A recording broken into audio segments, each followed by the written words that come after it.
Technician की exam date आ चुकी है। सबसे पहले आपका एलपी का एग्जाम होने वाला है, जो कि आपका स्टार्ट होगा 25 नवंबर से। वहीं पर आपके टेक्नीशियन की एग्जाम डेट रखी गई है 16 दिसंबर से। तो इस समय जो आपका 1 से 1.5 महीने का समय बचा है, उस समय का आपको सदुपयोग करना है और लगातार पिछले साल के पेपर को लगाते रहना, क्योंकि पिछले साल के पेपर से 50 से 60% क्वेश्चन रिपीट करके आपके एग्जाम में पूछे जाते हैं। इसलिए हम आपको पिछले बार जो एलपी टेक्नीशियन का पेपर संपन्न करा गया था, उस पेपर कराया जा रहे हैं और उस सीरीज का ये चौथा वीडियो है। इसके पहले हमने आपको इसी प्रकार के 3 वीडियोज कराए हैं, जिसे आप लोग प्ले लिस्ट में जाकर के वहां पर से देख लीजिएगा और प्रयास करिए आप इन पिछले साल के पेपर में से कितने क्वेश्चन को इस समय सही कर पा रहे हैं। आज का देखिए पहला क्वेश्चन है, इसमें आपसे पूछा जा रहा है कि निम्नलिखित में से वो कौन है जो गर्म पानी के कुंडों में, गहरे समुद्र में, तप्त कंदराओं में और अंटार्कटिका की बर्फ जैसे जीवन यापन हेतु अति जटिल निवास स्थान भी निवास कर सकता है। तो ये 4 ऑप्शन आपको दी गए हैं, जीवाणु, अमीबा, युगलिना या फिर विषाणु। तो चलिए सबसे पहले एक बार आप लोग प्रयास करिए लगाने का। इसका सही ऑप्शन होगा बैक्टीरिया या फिर जीवाणु। जीवाणु हर जगह पाए जाते हैं, चाहे वो प्रतिकूल परिस्थिति हो या फिर अनुकूल परिस्थिति हो। जैसे यहाँ पर कहा गया कि गर्म पानी के तालाबों में भी आपके बैक्टीरिया पाए जाते हैं, गहरे समुद्र में पाए जाएंगे आपके, और जहां पर बर्फ पड़ रही है वहां पर भी आपके बैक्टीरिया हर जगह पाए जा रहे हैं। जो आप इस समय सांस ले रहे हैं उसके साथ भी आपके ढेर सारे बैक्टीरिया आपके शरीर के अंदर जा रहे हैं। जो आप पानी पीते हैं उसमें भी ढेर सारे बैक्टीरिया होते हैं, और जो आप भोजन करते हैं उसमें भी बैक्टीरिया आपके होते हैं। और बैक्टीरिया जो है ये मृत कोशिका के अंदर भी पाए जाते हैं। तो सही ऑप्शन होगा जीवाणु। जीवाणु हर जगह पाए जाते हैं। विषाणु जो है वो सिर्फ और सिर्फ आपके जीवित कोशिका के अंदर पाए जाते हैं, इसलिए सही ऑप्शन होगा पहला वाला ऑप्शन। और एक क्वेश्चन आपके एग्जाम में और पूछा जाता है कि जीवाणु की खोज किसने की थी। तो जीवाणु की खोज 1683 में, आप लोग नाम याद कर लीजिएगा, कई बार आपके एग्जाम में पूछा गया है। तो लुवेनहाक ने जीवाणु की खोज की थी। ठीक है, तो ये नाम आप लोग याद कर लीजिएगा। इन्हें कहा जाता है फादर ऑफ बैक्टीरियोलॉजी। ठीक है, तो 1683 में लुवेनहाक ने जीवाणु की खोज की थी। कई बार आपके एग्जाम में क्वेश्चन पूछा गया है। इसमें आपसे पूछा जा रहा है कि वाहनों की जो हेडलाइट है उसमें जो दर्पण प्रयोग किया जाता है वो कौन सा दर्पण होता है, ये आपको बताना है। तो सही ऑप्शन होगा वाहनों की हेडलाइट में हम लोग अवतल दर्पण का प्रयोग करते हैं। सही ऑप्शन होगा लास्ट वाला। अवतल दर्पण और कहाँ कहाँ पर प्रयोग होता है ये भी आपके एग्जाम में पूछा जाता है। तो जैसे आपका सोलर कुकर हो गया ना, उसमें भी आपका अवतल दर्पण का प्रयोग किया जाता है। सर्च लाइट में भी अवतल दर्पण का प्रयोग होता है, और टार्च जो आपकी हो गई उसमें भी अवतल दर्पण का प्रयोग होता है। ईएनटी का जो डॉक्टर होता है ना, नाक कान गला वाला, वो भी आपका अवतल दर्पण का ही प्रयोग करता है ताकि चीजों को बड़ा देख सके। और नाई की दुकानों में भी आपका अवतल दर्पण प्रयोग किया जाता है। तो इस प्रकार से ये सभी क्वेश्चन भी आपके एग्जाम में पूछे गए। वहीं पर अगर बात करेंगे उत्तल दर्पण की, तो उत्तल दर्पण में सिर्फ आपसे क्वेश्चन आता है कि जो साइड मिरर होता है या फिर रियर मिरर जो होता है वो उत्तल दर्पण का बना हुआ होता है। तो इसे भी आपको याद रखना है। तो अभी इस समय वाहनों के हेडलाइट के क्वेश्चन पूछा गया है, तो अवतल दर्पण सही ऑप्शन होगा। अब नेक्स्ट देखिए तीसरा क्वेश्चन है। इसमें पूछा जा रहा है कि मनुष्यों में अंतःस्रावी ग्रंथि कौन सी इसमें से नहीं है। ये 4 ऑप्शन आपको दी गए हैं। तो ग्रंथियां देखिए 2 प्रकार की होती हैं, या फिर एक मिश्रित ग्रंथि की बात करें तो ग्रंथियां आपकी 3 प्रकार की हो जाएंगी। तो अंतःस्रावी ग्रंथि, बाह्यस्रावी ग्रंथि या फिर मिश्रित ग्रंथि, 3 प्रकार की आपकी ग्रंथियां होती हैं। तो अभी देखिए ऑप्शन में आपके पीयूष ग्रंथि, शीर्ष ग्रंथि, अधिवक्र ग्रंथि, ये तीनों ग्रंथियां आपकी अंतःस्रावी ग्रंथियों में आती हैं। जबकि यकृत कोई ग्रंथि नहीं है। यकृत क्या है, एक पाचन तंत्र का एक भाग है, और यकृत से पित्त रस का स्राव होता है। ठीक है, याद रहेगा। तो ये 3 ऑप्शन आपके ऊपर वाले अंतःस्रावी ग्रंथि रखी गई हैं। अगर आपके एग्जाम में पूछता है कि कौन कौन सी बहिस्रावी ग्रंथियां होती हैं, तो बहिस्रावी ग्रंथियां जो होती हैं वो नलिका युक्त ग्रंथियां होती हैं, और अंतःस्रावी ग्रंथियां जो यहाँ पर लिखी गई हैं ये नलिका विहीन ग्रंथियां होती हैं। जैसे आपकी पीयूष ग्रंथि होगी, ये मस्तिष्क में आपकी पाई जाती है। और बहिस्रावी ग्रंथियों की बात करेंगे, जैसे जो दुग्ध ग्रंथियां होती हैं ये आपकी बहिस्रावी ग्रंथियां हो गई। अश्रु ग्रंथि जो हो गई ये भी आपकी बहिस्रावी ग्रंथियों में आपकी आती है। स्वेद ग्रंथि भी आपकी बहिस्रावी ग्रंथि में आती है। लार ग्रंथि भी आपकी बहिस्रावी ग्रंथि में आती है। ये सबको आपको याद रखना है। इससे कई प्रकार के क्वेश्चन आपके एग्जाम में बनते हैं। तो अभी इस समय कौन सा ऑप्शन सही होगा, सही ऑप्शन होगा लास्ट वाला। मनुष्यों में अंतःस्रावी ग्रंथि कौन सी नहीं है, तो यकृत कोई ग्रंथि नहीं है। अब नेक्स्ट देखिए क्वेश्चन है। इसमें पूछा जा रहा है कि निम्नलिखित तत्वों में से कौन सा परमाणु द्रव्यमान में सबसे कम है। तो आपको मालूम है परमाणु क्रमांक मालूम होना चाहिए और द्रव्यमान संख्या मालूम होना चाहिए। तो परमाणु द्रव्यमान क्या होता है, प्रोटॉन प्लस न्यूट्रॉनों की संख्या जो होती है उसी को हम लोग परमाणु द्रव्यमान कहते हैं, या फिर उसकी जो द्रव्यमान संख्या है वही उसका परमाणु द्रव्यमान होती है। तो चलिए देख लेते हैं कि लिथियम की परमाणु क्रमांक कितना होता है। लिथियम का परमाणु क्रमांक 3 होता है, लेकिन उसकी द्रव्यमान संख्या 7 होती है, या फिर उसका परमाणु द्रव्यमान भी 7 होता है। वहीं पर नाइट्रोजन की बात करेंगे, नाइट्रोजन का परमाणु क्रमांक 7 होता है, और द्रव्यमान संख्या 14 होती है। हाइड्रोजन की बात करेंगे तो इसका 1 और 1 होता है, और हीलियम में हीलियम का 2 और 4 होता है। तो अभी हम लोग देख लेते हैं कि इसका ऊपर के जो आपके परमाणु संख्या है, इसी को हम लोग परमाणु द्रव्यमान कहते हैं, वो सबसे कम किसका है? तो सबसे कम यहाँ पर हाइड्रोजन का ही है। उसके बाद बात करेंगे, उसके बाद आपका हीलियम मिलेगा, इसके बाद लिथियम, और सबसे ज्यादा जो होगा वो नाइट्रोजन का होगा। कभी क्रम लगाने को कह दे तो उसे भी आप लोग सही कर लेंगे। तो अभी इस समय सही ऑप्शन होगा ऑप्शन नंबर 3। नेक्स्ट देखिए क्वेश्चन है, पृथ्वी के चारों ओर एक पूरा चक्कर लगाने में चंद्रमा के द्वारा किए गए कार्य निम्नलिखित में से किसके बराबर होगा? चारों ऑप्शन को आपको ध्यान से पढ़ना है और नीचे तक पढ़ते हुए आपको चले आना है। तो जैसे हमारी क्या कह रहा है, पृथ्वी के चारों ओर, जैसे हमारी ये पृथ्वी हो गई, ठीक है, समझिएगा, बहुत ही अच्छा क्वेश्चन रखा गया है। और उसके चारों ओर जो है ये चंद्रमा मान लीजिए चक्कर लगा रहा है इस प्रकार से। तो चक्कर लगा रहा है, यहां पर से स्टार्ट करेगा और फिर से यहीं पर आ जाएगा। तो अभी आपको मालूम है वर्क का फार्मूला क्या होता है, W बराबर होता है F इंटू एस।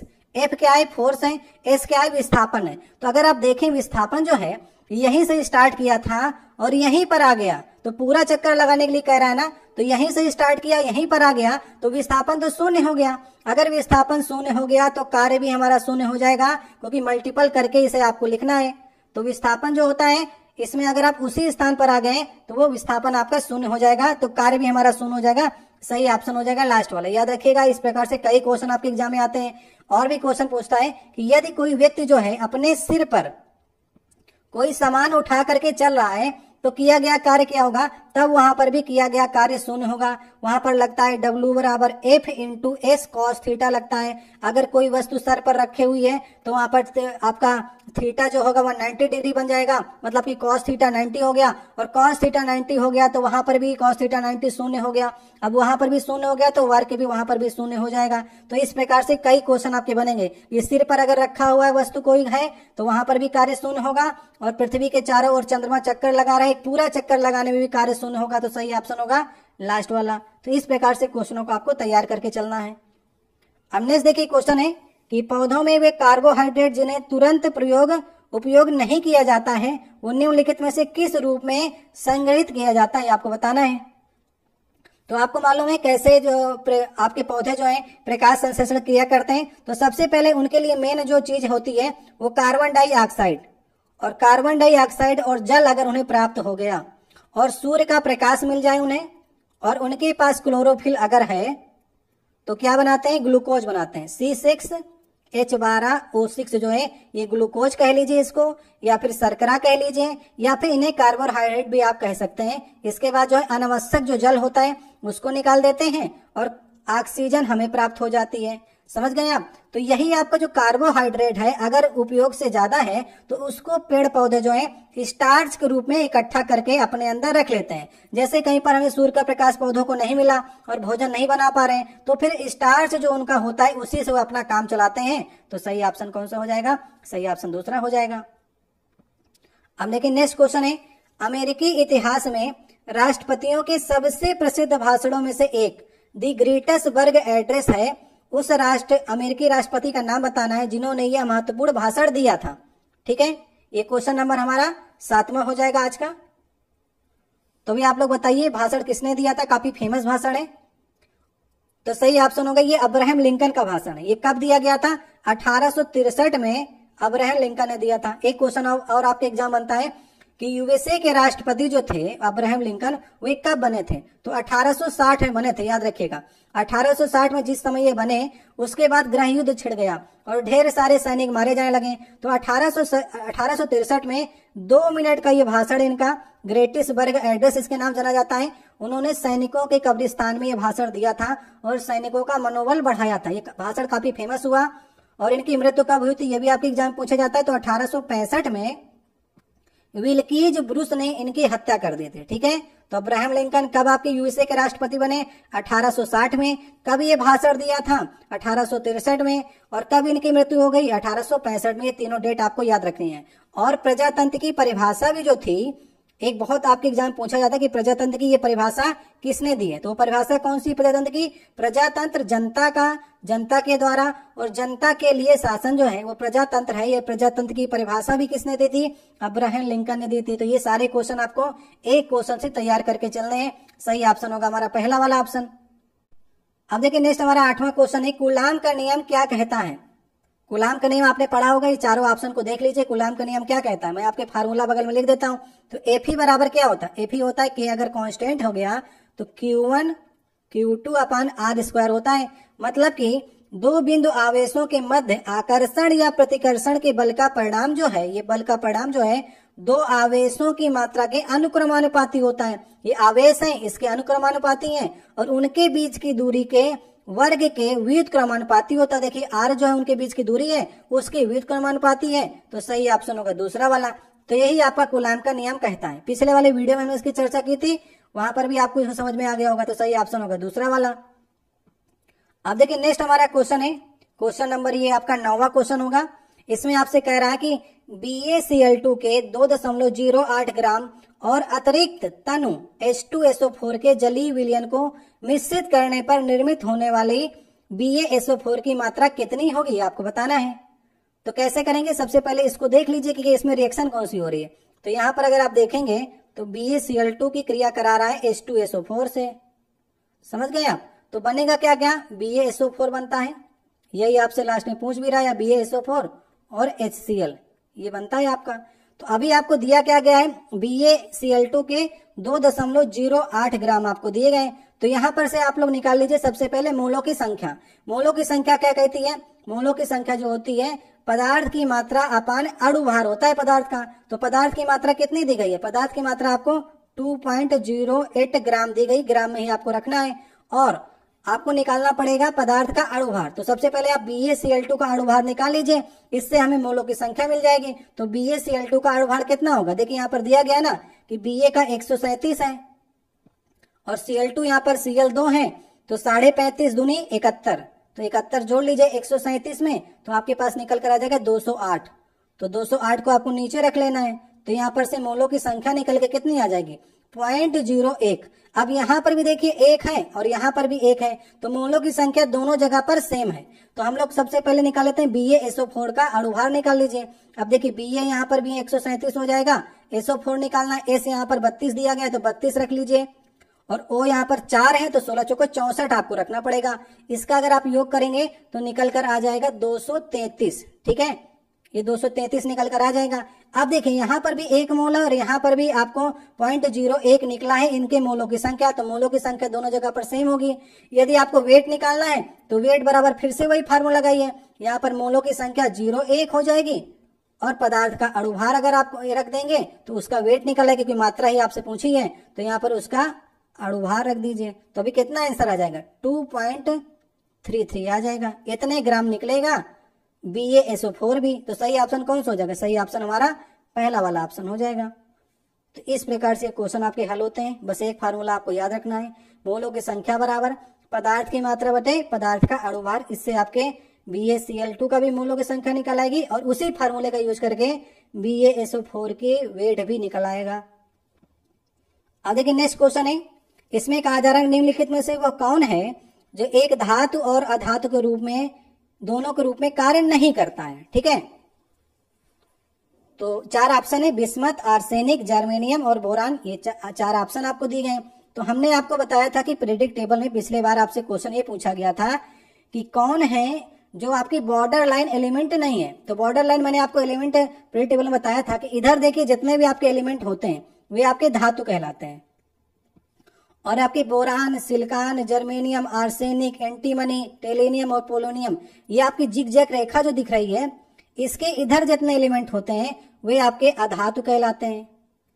और ये जिगजैग रेखा के अंदर जो है बॉर्डर लाइन एलिमेंट जिसे हम लोग कहते हैं, ये आपके उपधातु होते हैं। इनमें धातुओं और आपके उपधातुओं और अधातुओं दोनों के गुण इसमें शामिल होते हैं। तो आपके पास कितने तत्व आपको मिल गए, मैंने आपको याद करने का तरीका ही बताया था कि कैसे आपको याद रखना, फिर बता देते हैं। कई लोग वीडियो नहीं देखते हैं।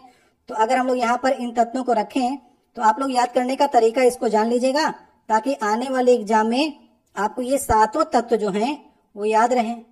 ठीक है, तो अगर हम लोग यहाँ पर देखें तो एक शॉर्टकट हम लोग एक ट्रिक बना लेते हैं कि बॉस यहाँ पर लिख लीजिए, ये दोनों तत्वों को मिलाकर बॉस गए 80 सब टिपो।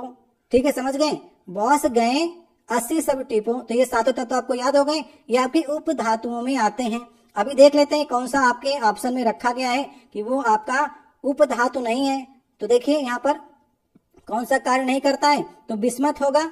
सही ऑप्शन हमारा पहला हो जाएगा। तो बिस्मत देखिए कहाँ पर रखा गया है, बिस्मत आपका यहाँ पर रखा गया, जो आपका उपधातुओं में नहीं आता है। तो इसी प्रकार से पिछले सेट में क्वेश्चन पूछा गया था, लेकिन वहां पर बॉर्डर लाइन एलिमेंट कर दिया था। तो अभी देखिए रेलवे ने इसका आंसर गलत लगाया है, तो इस आंसर पे आपको नहीं जाना है। बोरान इसका सही आंसर नहीं है, बिस्मत इसका सही ऑप्शन है, ठीक है। तो इसे आप लोग करेक्ट कर लीजिएगा। ये क्वेश्चन में आपको आंसर इसीलिए दिखा रहा हूं ताकि आपको पता चल सके कि रेलवे से भी गलती होती है। तो कौन कार्य नहीं करेगा, सही ऑप्शन होगा बिस्मत, बोरान करता है, ठीक है। मैंने आपको ट्रिक भी याद करा दी है। अब देखिए नेक्स्ट हमारा क्वेश्चन है, इसमें कह रहा है कि स्थायी ऊतकों के निर्माण के लिए एक स्थायी संरचना, आकार, क्रिया अपनाने की प्रक्रिया को क्या कहा जाता है। तो देखिए ऊतक आपके दो प्रकार के होते हैं। मैंने आपको बताया था कि एक आपका विभाजोत्मक ऊतक होता है और एक आपका स्थायी ऊतक होता है। दो प्रकार के ऊतक होते हैं। तो स्थायी जो आपके ऊतक होते हैं उनमें डिवीजन हो चुका होता है, उसमें बार बार विभाजन नहीं होता है स्थायी ऊतकों में। और विभाजोत्मक ऊतक जो होते हैं ये लगातार विभाजित होते रहते हैं। और स्थायी ऊतकों में भी आपका जटिल और सरल ऊतक आते हैं, तो वो तो आपसे पूछा नहीं गया। पूछा मात्र आपसे ये जा रहा है कि स्थायी ऊतकों के निर्माण में एक स्थायी संरचना, आकार और क्रिया को अपनाने की प्रक्रिया को हम लोग कहते हैं विभेदन, जिसे हम लोग इंग्लिश में कहते हैं डिफरेंशिएशन। तो स्थायी जो ऊतक होते हैं उनके कार्य जो होते हैं विभेदन के अनुसार होते हैं, जो जिसका कार्य होता है वही वो करता है। तो इसलिए सही ऑप्शन होगा दूसरा वाला ऑप्शन। अब देखिए नेक्स्ट हमारा 12 नंबर क्वेश्चन है। इसमें आपसे पूछा जा रहा है कि निम्न ग्राफों में से वो कौन है जो किसी कार्य की एक समान गति को दर्शाता है। तो एक समान गति आपको बतानी है, किस ग्राफ में है। 4 मैं आपको ग्राफ दिखाने जा रहा हूं। सबसे पहले आप पहला ग्राफ को देख लीजिए। पहले ग्राफ में यहाँ पर टाइम लिखा गया, यहाँ पर वेलोसिटी लिखी गई है। तो जैसे जैसे समय इधर बढ़ रहा है तो आप देख रहे हैं वेग जो है पहले बढ़ा, फिर घटा, फिर बढ़ा, फिर घटा। तो इस प्रकार से वक्र बना हुआ है। तो कार्य की एक समान गति तो ये होगी नहीं, तो ये आपका ग्राफ गलत हो जाएगा। अब नेक्स्ट ग्राफ को देखते हैं। एक समान गति वाला हमको ग्राफ देखना है। यहाँ पर देखिए टाइम दिया गया है, वेलोसिटी दी गई है। टाइम अगर बढ़ रहा है तो वेलोसिटी भी बढ़ रही है, तो एक समान कैसे हो गया, ये तो बढ़ता जा रहा है, तो ये भी आपका ग्राफ गलत हो गया। अब नेक्स्ट ग्राफ की ओर चलते हैं। एक ग्राफ और यहाँ पर दिया गया है, तो इसमें भी देखिए ऊपर की ओर धीरे धीरे बढ़ रहा है, तो एक समान तो ये होगा नहीं, ये भी आपका गलत हो गया। नेक्स्ट देखिए, ये चौथा नंबर है हमारा ग्राफ और यही सही ऑप्शन होगा। यहाँ पर देखिए समय बढ़ रहा है, तो ये ग्राफ ऊपर नीचे नहीं कहीं पर जा रहा, ये स्थिर है। यहाँ पर भी वही था, यहाँ पर भी वही है, यहाँ पर भी वेलोसिटी वही है, यहाँ पर भी वही है, यहाँ पर भी वही है। और ये दो स्थानों पर ये कह भी रहा है कि इनमें अगर चेक कर लीजिए तो उसका जो होगा एक समान गति आपके सामने निकल कर चली आएगी। तो सही ऑप्शन हमारा ये लास्ट वाला विकल्प हो जाएगा। समझ गए आप। तो इस प्रकार से आप ग्राफ को पहचानना होता है। नेक्स्ट देखिए 13 नंबर क्वेश्चन है। तापीय अपघटन के दौरान अमोनियम नाइट्रेट उत्पन्न करता है, ये आपको बताना है। तो सबसे पहले आपको आना चाहिए ना फार्मूला, अमोनियम नाइट्रेट का क्या होता है, NH4 NO3, ये अमोनियम हो गया, ये नाइट्रेट हो गया। अगर इसे तापीय अपघटन करेंगे तो इसमें विस्फोट होता है, ठीक है। ये आपका विस्फोटक पदार्थ होता है। तो क्या बनाता है, N2O बनाता है प्लस H2O। ये किस ऑप्शन में रखा गया, N2O प्लस H2O, ये लास्ट ऑप्शन में रखा गया। तो याद रखिएगा ये विस्फोटक सामग्री है अमोनियम नाइट्रेट, और जब इसे हम लोग टेम्परेचर देते हैं तो N2O और पानी निकलता है। तो लास्ट वाला ऑप्शन सही ऑप्शन होगा। अब देखिए नेक्स्ट हमारा 14 नंबर क्वेश्चन है। इसमें आपसे कह रहा है कि निम्नलिखित ट्रायड में से वो कौन सा एक है जो डोबे-रेनर के ट्रायड का प्रतिनिधित्व करता है। तो मैंने आपको डोबे-रेनर का सिद्धांत बताया था, जो कि डोबे-रेनर ने 1817 में दिया था। यहाँ पर डोबे-रेनर ने तीन तत्वों के ग्रुप बनाए थे। वहां पर इन्होंने कहा था कि यदि हम पहले का और तीसरे तत्व के परमाणु भार का औसत कर लें तो बीच वाले तत्व का परमाणु भार के इक्वल हो जाएगा। तो इस प्रकार से डोबे-रेनर ने 3 आपके ग्रुप बनाए थे। वे तीनों ग्रुप आपको याद रखना है। तो पहला ग्रुप था आपका लिथियम का, सोडियम का और आपका पोटेशियम का, ये ग्रुप आपको याद रखना है। दूसरा वाला था क्लोरीन का, ब्रोमीन का और आपका आयोडीन का, एक ग्रुप ये हो गया आपका। तीसरा ग्रुप था कैल्शियम का, स्ट्रेंशियम का और बेरियम का। ये 3 ग्रुप आपके बनाए गए थे और ये तीनों ग्रुप आपको याद रखना है, किसी न किसी ऑप्शन में आपको दे देगा। तो अभी इस समय देखिए लिथियम, सोडियम और पोटेशियम आपको दिया है, यही सिर्फ और सिर्फ सही होगा। तो इन्होंने यहाँ पर कहा था, जैसे यहाँ पर परमाणु भार की बात करेंगे तो लिथियम का होता है 7 और अगर पोटेशियम की बात करेंगे तो 39। अगर इन दोनों को जोड़िए और उसका आधा कर दीजिए तो यहाँ पर सोडियम का परमाणु भार आपको मिल जाएगा 23। तो इसी प्रकार से इन्होंने तत्वों को 3-3 के जोड़े पर रखा था और 3 ही ग्रुप इन्होंने बनाए थे और तीनों बहुत एग्जाम के लिए इंपॉर्टेंट है। जैसे यहाँ पर क्लोरीन का 35 हो गया और आयोडीन का 127। इसको दोनों को जोड़ करके आधा करेंगे तो 81.2 मिलेगा, लेकिन ब्रोमीन का लगभग आपका 80 होता है तो 80 मान लिया गया।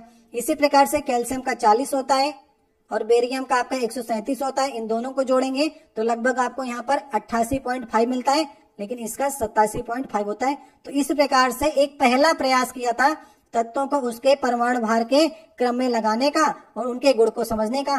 बाद में ये अन्य तत्वों के लिए नियम जो है फेल हो गया है, लेकिन अभी इन 3 ग्रुप को आपको याद रखना है। किसी भी एग्जाम में आपके पूछे जा सकते हैं कि कौन से इनके ग्रुप के हैं, तो ये पहला वाला ऑप्शन सही होगा। अब देखिए नेक्स्ट हमारा क्वेश्चन है, इसमें कहा जा रहा है कि भारतीय और जापानी प्रधानमंत्री ने हाल ही में एक high speed rail project deal sign की है। ये मुंबई को किस शहर से जोड़ेगा? तो हाई स्पीड रेल प्रोजेक्ट के अंतर्गत बुलेट ट्रेन की परियोजना बनाई जा रही है। तो बुलेट ट्रेन जो है वो कहां से कहां तक चलेगी, तो बताइए आप लोग। तो मुंबई से चलेगी कहां तक? अब मोदी जी चला रहे हैं तो मोदी जी के शहर तक तो जाएगी, अहमदाबाद तक। ठीक है, याद रखेंगे। तो मुंबई से आपका अहमदाबाद तक ये हाई स्पीड जो रेल प्रोजेक्ट है ये आपका बुलेट ट्रेन के लिए बनाया जा रहा है। फिर इसके बाद अन्य भी आपका ट्रेनें बनेंगी। तो ये जापान और भारत के सहयोग से बुलेट ट्रेन आपकी चलाई जाएगी, जो कि मुंबई को अहमदाबाद से जोड़ेगी। अब देखिए नेक्स्ट हमारा क्वेश्चन है, इसमें कहा जा रहा है किस भारतीय महिला पर्वतारोही ने 5 दिनों के भीतर लगातार 2 बार माउंट एवरेस्ट पर चढ़ाई करने का सबसे तेज कीर्तिमान बनाया है? तो ये बनाया था 2017 में, क्योंकि ये 2018 का पेपर है। फिर भी ये क्वेश्चन आपके एग्जाम में पूछा जाएगा, क्योंकि ये आपका किसी भी भारतीय पर्वतारोही ने 5 दिनों के भीतर जो है ऐसा कारनामा किया है। तो सही ऑप्शन होगा अंशु जेम्सपा। ये कहाँ की है? ये अरुणाचल प्रदेश की हैं और इन्हें 2021 में पद्मश्री भी मिला है। इसलिए क्वेश्चन आपके एग्जाम में इंपॉर्टेंट हो जाता है, याद रखिएगा। ठीक है, पद्मश्री मिला है 2021 में। और ये 5 बार जो है वो तिरंगा फहरा चुकी हैं। कहां पर? माउंट एवरेस्ट पर। लेकिन 5 दिनों के भीतर 2 बार चढ़ी हैं। ये रिकॉर्ड भी आपको याद रख के चलना है। तो सही ऑप्शन हमारा पहला वाला हो जाएगा। अब देखिए नेक्स्ट क्वेश्चन है, भारतीय सिनेमा की सबसे अधिक कमाई करने वाली फिल्म बाहुबली के निर्देशक कौन है?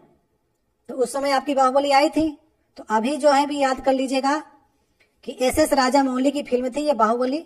तो पहला इसका पार्ट जो आया था वो 2015 में आया था और दूसरा पार्ट इसका 2017 में आया था।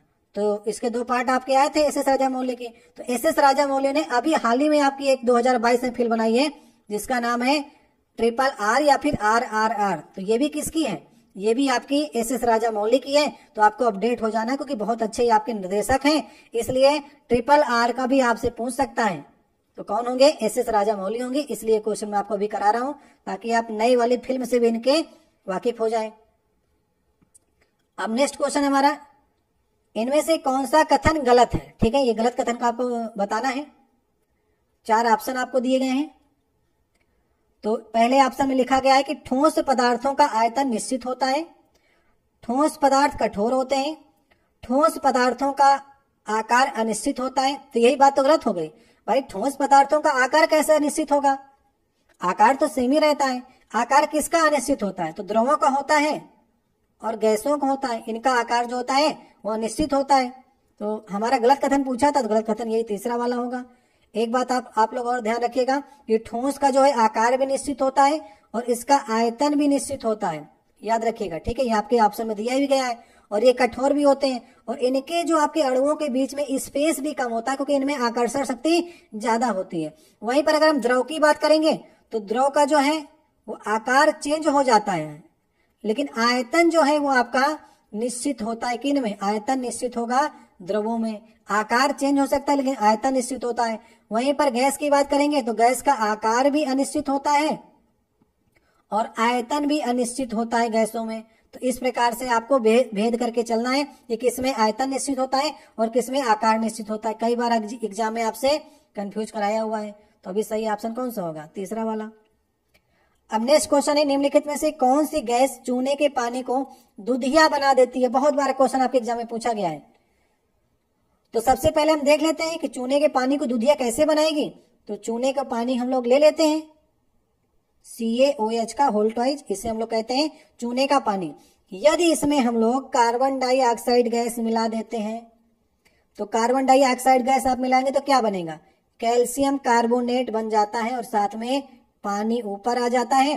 कैल्शियम कार्बोनेट जो है ये अविलेय होता है और व्हाइट पीपीटी मतलब कि ये तली में बैठ जाता है। तो इसके कारण जो है, क्योंकि इसे कहते हैं मिल्क ऑफ लाइम कहते हैं कैल्शियम कार्बोनेट को, तो इसी कारण जो है चूने का पानी का रंग दुधिया हो जाता है, क्योंकि इसमें हम लोग कार्बन डाइऑक्साइड गैस मिलाते हैं तो ये चेंज हो जाता है इसमें। तो ये पीपीटी जो है इसका कलर जो होता है मिल्क ऑफ लाइम कहते हैं। तो हम लोग मिलाएंगे क्या चूने के पानी में, कार्बन डाइऑक्साइड, अगर पानी के रंग को हम लोग दुधिया करना चाहते हैं। तो सही ऑप्शन होगा दूसरा वाला।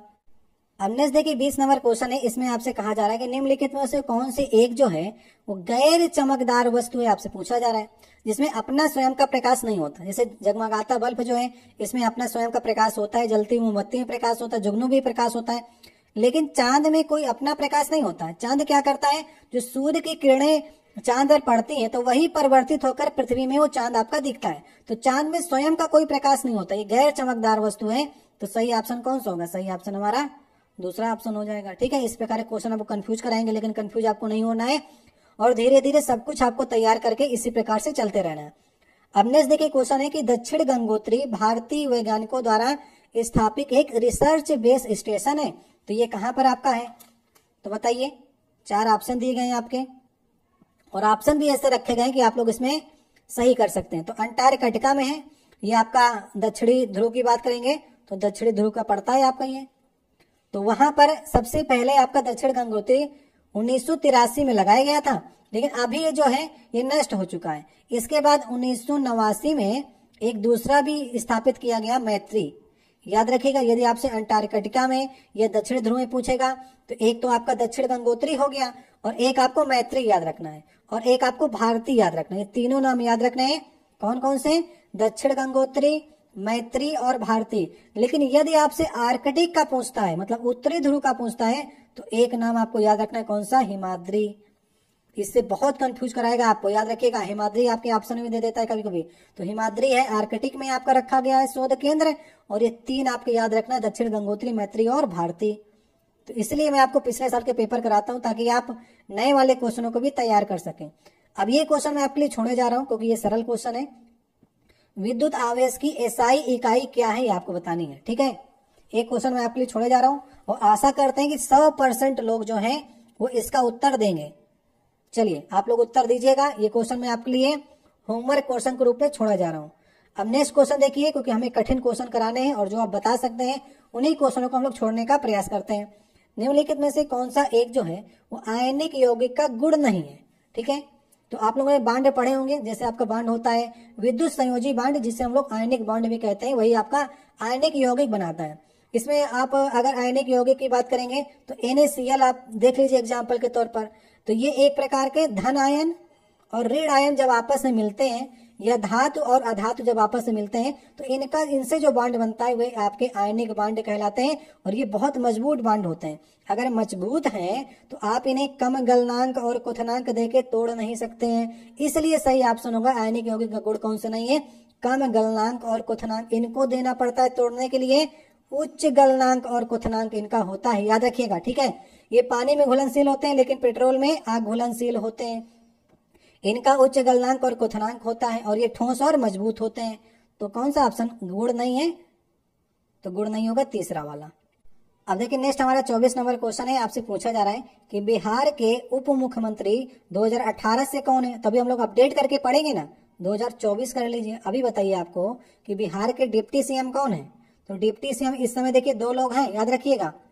नीतीश कुमार तो हमेशा सीएम आपके बने रहे हैं, जब से उनकी सरकार थी, चाहे बीजेपी के साथ रहे हों चाहे आपके आरजेडी के साथ रहे हों, हर समय नीतीश कुमार आपके सीएम रहे हैं। जब आपके आरजेडी के साथ इनकी सरकार रही है तो आपके तेजस्वी यादव डिप्टी सीएम थे, और जब बीजेपी के साथ इनकी सरकार है तो डिप्टी सीएम में 2 लोगों का नाम है, एक आपके सम्राट चौधरी का नाम याद रखिएगा और विजय कुमार सिन्हा। विजय कुमार, ये दोनों आपके बिहार के डिप्टी सीएम है जो कि बीजेपी से हैं, और आपके सीएम तो जानते हैं नीतीश कुमार हैं। तो 2018 का उस समय पूछा था तो उस समय सुशील कुमार मोदी थे, जो कि अब नहीं भी रहे हैं आपके। अब नेक्स्ट देखिए क्वेश्चन है कि गति के दूसरे समीकरण के द्वारा किसके बीच में संबंध को दर्शाया गया है। तो मैंने आपको पिछले वाले सेट में पहला ही क्वेश्चन ये कराया था, वहां पर दूसरे की जगह पर पहला पूछा गया था। वहां पर मैंने आपको तीनों बताए थे और यहाँ पर मैंने आपको तीनों बताने का प्रयास कर रहा हूँ। तो गति का पहला आपका समीकरण क्या कहता है, v बराबर u प्लस ए टी जो होता है, ये गति का पहला समीकरण है। उसी प्रकार से गति का दूसरा समीकरण क्या कहता है, s बराबर U T plus half A T square, ये आपका गति का दूसरा समीकरण हो गया। गति का तीसरा समीकरण क्या कहता है, वी स्क्वायर बराबर यू स्क्वायर प्लस 2as, ये हमारा गति का तीसरा समीकरण हो गया। जब आपसे पहला पूछेगा तो जो वेरिएबल्स हैं वे ही चेंज होते हैं, तो वेग और समय के बीच में जो होता है वो संबंध होता है पहले समीकरण में। तो पहला तो पूछा नहीं, तो आपसे दूसरा पूछा है। दूसरे में क्या होगा, इस मतलब पोजीशन, स्थिति या विस्थापन। तो यहाँ पर हम बात करेंगे स्थान और समय के बीच में रिलेशन होगा, वो दूसरे वाले ऑप्शन में आपको सही करना, मतलब दूसरे वाले समीकरण। तो कहां पर लिखा गया है, स्थान और समय, तो तीसरा वाला ऑप्शन सही हो जाएगा। यदि आपसे तीसरे समीकरण का पूछता है तो वेग और स्थिति या फिर पोजीशन कह लीजिए, तो वेग और स्थान ये आपका तीसरा समीकरण हो गया। वेग और समय ये आपका पहले समीकरण में संबंध हो गया, और पूछा है आपसे दूसरा वाला, ये आपका तीसरा वाला हो गया। तो इस प्रकार से मैं जब भी आपको बताऊंगा तो तीनों बताऊंगा, क्योंकि इसमें आप पहले वाले पेपर में आपसे पहला पूछा गया था, इसमें आपसे दूसरा पूछा गया है, और नेक्स्ट वाले में आपसे तीसरा ही पूछ सकता है। अब नेक्स्ट हमारा क्वेश्चन है कि 1962 में स्थापित बीसी राय पुरस्कार जो है वो किस क्षेत्र की सफलता प्राप्त करने वाले प्रख्यात व्यक्तियों को दिया जाता है। तो इनका बीसी राय का पूरा नाम है विधान चंद्र राय, एक डॉक्टर थे, और भारत में किसी भी डॉक्टर को मिलने वाले ये सर्वोच्च पुरस्कार है, याद रखिएगा। तो किस क्षेत्र में दिया जाएगा, चिकित्सा के क्षेत्र में दिया जाता है। तो अगर डॉक्टर को सबसे बड़ा पुरस्कार कोई मिलेगा तो बीसी राय पुरस्कार मिलेगा। अगर लेटेस्ट की बात करेंगे तो इस समय जो है बीसी राय जो पुरस्कार लेटेस्ट मिला हुआ है रघुनाथ राव को मिला हुआ है। ये नाम आप लोग याद रखिएगा, पूछ भी सकता है कि लेटेस्ट आपका 2023-24 का पुरस्कार रघुनाथ राव को मिला हुआ है। और ये कब मिलता है, 1 जुलाई को मिलता है। ठीक है, 1 जुलाई को, क्योंकि मनाया जाता है, क्या मनाया जाता है, राष्ट्रीय चिकित्सक दिवस मनाया जाता है। उसी दिन ये पुरस्कार को दिया जाता है। तो ये भी आपको याद हो गया कि चिकित्सक दिवस कब मनाया जाता है, तो 1 जुलाई एग्जाम के लिए इंपॉर्टेंट क्वेश्चन है। अब नेक्स्ट देखिए क्वेश्चन आपसे पूछा जा रहा है, ये 27 नंबर क्वेश्चन होगा, आज का लास्ट क्वेश्चन होगा कि 0.1 किलोग्राम वजन के एक गेंद को स्थिर स्थिति से गिराया जाता है। तो जब यह 2 मीटर की दूरी से गिरती है तो गुरुत्वाकर्षण बल के द्वारा किया गया कार्य आपको बताना है। तो मान लीजिए ये वस्तु है, यहाँ पर स्थिर अवस्था है, जब नीचे की ओर गिरती है तब ये जो आपकी दूरी दी गई है 2 मीटर आपको दी गई है। तो अभी हम लोग यहाँ पर फार्मूला लगाते हैं कार्य का, W बराबर क्या होता है, F इंटू S होता है। F यहाँ पर क्या है, F को आप mg लिख लीजिए और S को आप यहाँ पर h लिख लीजिए, क्योंकि हाइट का यहाँ पर सवाल दिया गया है। तो अगर ये ऊपर से नीचे की ओर रख रही है तो g यहाँ पर आपको पॉजिटिव रखना पड़ेगा। ठीक है, अगर यहीं पर हम नीचे से कोई वस्तु को ऊपर फेंकते हैं तो वहां पर g नेगेटिव होता है, और g की वैल्यू भी आपको 9.8 दे रखी है। तो अभी लोग देख लेते हैं, 0.1 आपको दिया गया किलोग्राम, और इसके बाद आप यहाँ पर 9.8 रख लीजिए, और हाइट आपको दी गई 2 मीटर। तो सीधे सीधे इन दोनों का 98 का अगर आप 2 गुना करेंगे तो आपको मिल जाएगा 196, और दशमलव लगेगा 2 अंक के बाद, तो 1.96 जूल जो आ जाएगा वो आपका कार्य आ जाएगा। तो कहां पर लिखा गया, वही पॉजिटिव में आपको रखना, क्योंकि आप ऊपर से नीचे लगा रहे हैं और जी हमेशा ऊपर से नीचे की ओर, जी नीचे की ओर ही लगता है। तो यदि आप विपरीत फेंकते हैं तो माइनस में आता, अभी आप ऊपर से नीचे फेंक रहे हैं, तो सही ऑप्शन होगा ऑप्शन नंबर तीसरा। ठीक है।